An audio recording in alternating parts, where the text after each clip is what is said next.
This is an unscripted video, so I'm gonna, pause a lot, go on, blah blah blah. You got the idea. Anyways, Deltarune. It is a horrortale AU that I am making for Deltarune. Well, it's not really a horrortale. It's horrortale inspired, rather than being horrortale itself. That makes sense. I'm taking elements from horrortale, but making it my own. That makes sense. And just to quickly say, hold on. This is under the description of Red of Fate, which I've made for Chris's Black Knife. And that'll be explained later, but this is probably bridge underwater, but like, no, it's probably water under the bridge. There you go. That's the actual saying. I'm fucking stupid. Anyways, but I don't support sour apple in any way, shape, or form. I don't know what they fully did, but I know that they made a minor look in a sexual way, which is really fucking weird. Even if they're aged up, they still look like they're wearing a self, just slightly. Hold on, I'll show that image where it's like normal character, aged up character. It's just the guy fucking stretched tall. That's what it looks like to me. Anyways, Deltarune. It is a, as I said, horrortale inspired AU. I'll just talk about the setting, then the backstory, because the setting does a lot with the backstory, if that makes sense. Anyways, the setting. It is in hometown. Actually, I'll just say saying in context. This I'll begin. Blah blah. Anyways, Deltarune takes place in a world where humans and monsters aren't equal at all, and humans have a prejudice against monsters, causing monsters to be forced into just shitty living spaces and slums of the cities and all of that.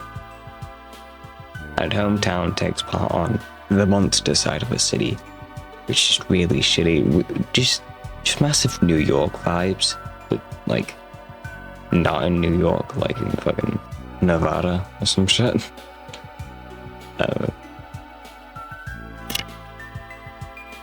It's still rural, I guess. It's hard to describe what I have in mind. But it's a city where everyone knows each other, basically. And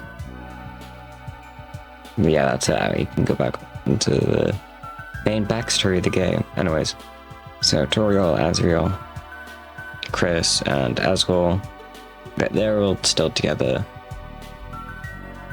And the missing incident happens a lot quicker in this, but a lot sooner. And both December and Chris go missing. This, along with Toriel's and Asgore's divorce, really just causes everything. Both the Dreamer family and the Holiday family just to go to shit. And Noelle's a lot more reserved. Instead of having someone to cope with Chris, but having someone to cope with Chris, instead she has quite literally no one. And Azrael just goes to college a lot quicker. Well, I'm not saying just becomes a genius because Chris is gone.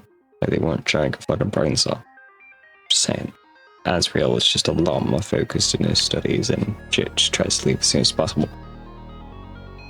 But the quick, what the fuck?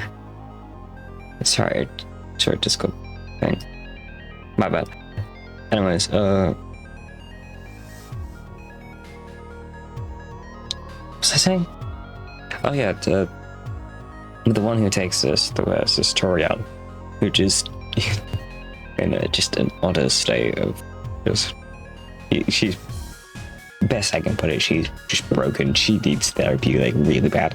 She just goes onto the streets and just starts walking until she finds Ansley, which is our new Chris. Well, that's how Toriel sees it. So she just picks up Ansley and says, "You're mine now," And Leslie's just fine with this because, you know, she's kind of homeless. She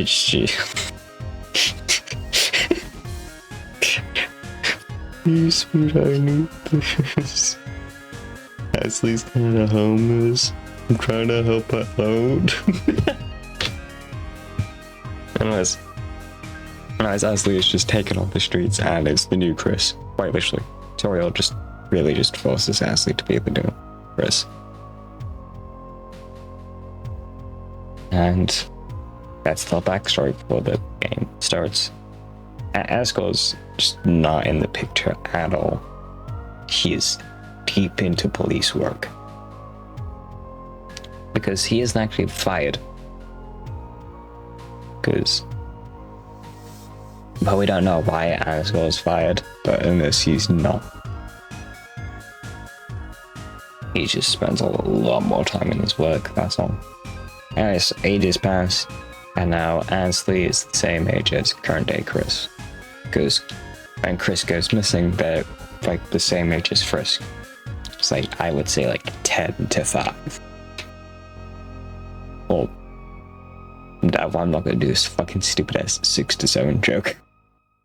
6, 7. God, fuck my child life, man. Leave it. Leave it, comment, saying how much of a chud I am. Anyways, Ashley goes to school. Everyone kind of fucking hates. Everyone just kind of hates her. No one really wants to interact with her because she's really just not a person. From years of being forced to be another person with the conflicting emotions of I'm my own person, but this is the only person that loves me, so I may as well be that other person that they want me to be. She's just kind of a nothing burger. Quite literally nothing burger, the character. And yeah, everyone just kind of fucking hates her. And the person who hates her the most is Susie. And when she's forced to be with Ashley to go get chalk, she is quite fucking pissed. And instead of like trying to bite her face off, like Susie did to Chris, she just breaks Ashley's finger. And it's just permanently broken for the rest of the game. I haven't decided which finger yet. I don't really think that's the point.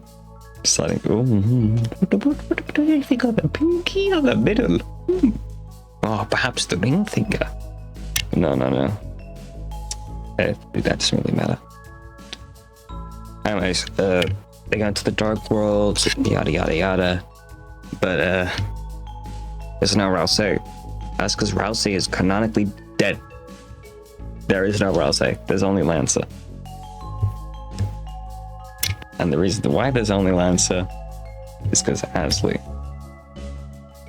And this story gets a little bit wacky because I haven't actually thought this far. I've only thought about chapter 3. The whole like closet where all the first Dark Worlders and how like Chris and Azrael used to play in there. Well, I guess that's my head canon. Yeah, like in Ashley was forced to be in there for a while, just to kind of sit in a closet and do absolutely fuck all. Well, with Azrael, but Azrael just escapes and leaves Ashley. Ashley just doesn't know what to do because, I don't know, she's just kind of a dumbass. She's very much just a punching bag character. She's the palm knees. God, but I feel like such a great content farmer saying she's the palm knee. Will you be the palm knee to my checks? Okay, I'll stop doing fucking tangents. I don't know why I keep doing the should work voice. Anyways, she's just kind of stuck in the closet and she picks out specifically Lance's card by accident and goes, yep, it's my new favorite playing card. And she just keeps it in her pocket for years. That's it. So she holds her lucky card, and her lucky card is Lancer with a piece of twine wrapped around it. Because that piece of twine is Rase's scarf. Hope that helps. Anyways, to do all the chapter 1 shenanigans. To do all the chapter 2 scene shenanigans with Noelle, which is... Noelle's quite... She's just a robot. She is exactly what Toriel wants Asley to be. Fuck, I forgot about Birdley. God damn it, I forgot about Birdley. Dude, what's Birdley gonna be like? We can ponder it out. Birdley, he's really into biology. He dissects frogs. Yeah, that's good enough. Yeah, he dissects frogs. He's got this weird thing about frogs. Anyways, they do chapter 2 bullshit. They learn about the roaring. Actually, no, it's there to stop them from doing the roaring. Who's gonna prevent them from stopping the roaring? Oh yeah, Lancer, of course. I almost forgot about Lancer. He's gonna be like, No, stop, guys. If you do that, bad things are gonna happen. and Britt's like, What do you mean bad things are gonna happen? I'm just like, Bad things, dude. Do you want a Shadow Colossus on our hands? and Burley just kind of looks at him and goes, No. and that's that. That's how chapter 2 ends, with a Shadow of the Colossus reference. Hooray. Anyways, chapter 3. This is the one I thought about the most. Anyways, Toriel invites Susie over because Ansley's making friends, and that's totally what Chris would do. Being friends with a punk girl, just like December. Ugh. I checked back on the recording, and why the fuck did I sound like goddamn Alan? December. Anyways, enough tangents. Now it's chapter 3. They go into Dark World, and boom, Tenna hasn't been turned on in a long fucking time, because he's in the storeroom. Because they have a storeroom now? Yeah, Asley sleeps on the couch. Her room's now a storeroom. By the TV and all of Chris's stuff is. Because they had to move, because Asgore took the apartment, so they went to a new apartment. And all of Chris's stuff is in the storeroom with Tenna. And Tenna is fucking pissed. Mainly because he's just stuck in the storeroom doing absolutely nothing. And he's Kind of deranged. And he's fucked up and evil. Just like Cold Steel? Coolidge? I forgot his name. Shit. Well, now the reference doesn't make any sense. God damn it. Anyways, he's now fucked up and insane. The evil machinations of my mind. I'll probably flash some images, like subliminal messaging, on the screen of my horrortale tenant design. Well, not my horrortale, Deltarune. Fuck. Anyhow, they have to do wacky, evil, and fucked up physical challenges, such as a cooking game, but it's now a horror, like Dead by Daylight 2D clone. Like 10 mistakes human pie for humans or some bullshit like that. And the second one, Lightner's Live, is now Lightner's Die, and it's all fucked up and evil, and Tenna has red eyes, and he says, I am God, and he jump scares you. I'm dead. The second one is like keeping quiet or some bullshit like that. I don't know why I'm saying like some bullshit like that, like I'm not the one making this shit. Like, oh yeah, I'm recapping this fan game. Yeah, it's some bullshit. Like, no, I am the motherfucker making the story. What am I on about? Anyways, self-aware, I'm out of here. I managed to do that shit, and this is where they first, they escape Tenna, and now they have to get away from Tenna, and then they hide. Everyone's just kind of fucking scared of Tenna. And half the darkness are even there. Mike's there, but just Bluey. Just Bluey. I like Pluie. They're a fun name. Pluie. Sounds like something you would fucking throw against the wall. Sounds like a sound effect too, like a ball would make when you throw it against the wall or some shit. Anywho, anyways, they meet the dagger, which is the Roaring Knight replacement, and a replacement with an asterisk, because no, they're with the work, they're with the working knight. Yes, the working knight who does taxes. Who needs the roaring when you could have a pay raise? No, it's not. There's the dagger, or the roaring dagger, which works with the roaring knight, or as I might call them, the roaring monarch. I think that sounds fucking awesome. Or some bullshit like that, I don't know. Anyways, Spider-Man. Who the fuck's listening to this far? If you're listening to this far, comment a purple heart and maybe a screenshot of your balls with crying audio at the end. And if you don't have balls, grow a pair. Pussy. It's me spinning on you for being such a pussy. Anyways, enough of this tangent, because mainly I've forgotten where I am in this conversation with you. Hi. We're parasocial lovers, we should kiss. Des is the roaring knight. Chris is the roaring dagger.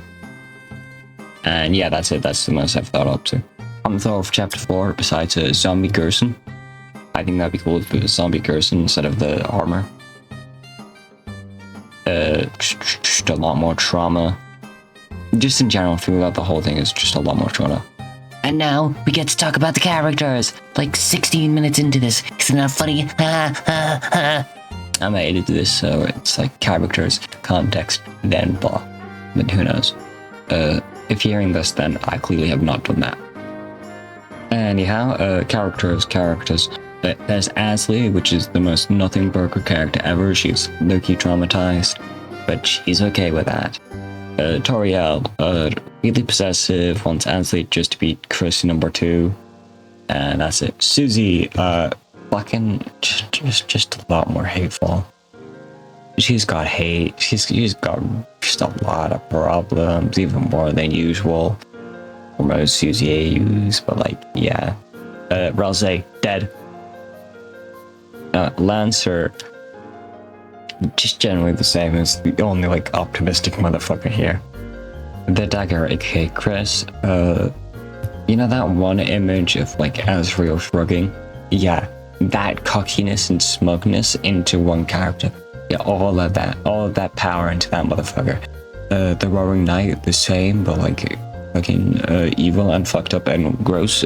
Bleeding eyes, red pupils, black scalia. You know, just real Sonic .exe vibes. You don't know from these motherfuckers. The rest, I haven't decided yet.